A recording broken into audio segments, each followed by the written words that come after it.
jiitu réew mi di président Macky Sall ci conseil des ministres bi nga xam si da ko daal di jiite moom nag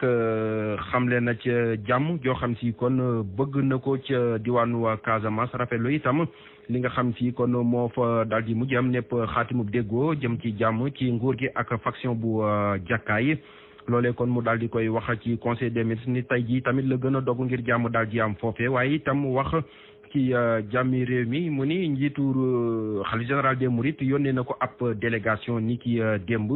aju nag ci kàddu yu mu yëkkati woon ci korité waaye itam mu gën a bay waaram jëmale ko ci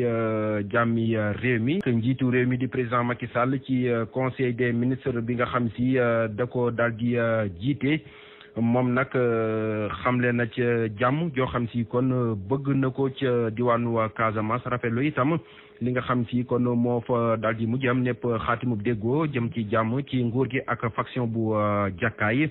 loolee kon mu daal di koy wax ci conseil des ministres ni tey jii tamit la gën a dogu ngir jàmm daal di am foofee waaye itam wax ci jàmmi réew mi mu ni njiitu xalifa général des mourides yónnee na ko ab délégation ni ki démb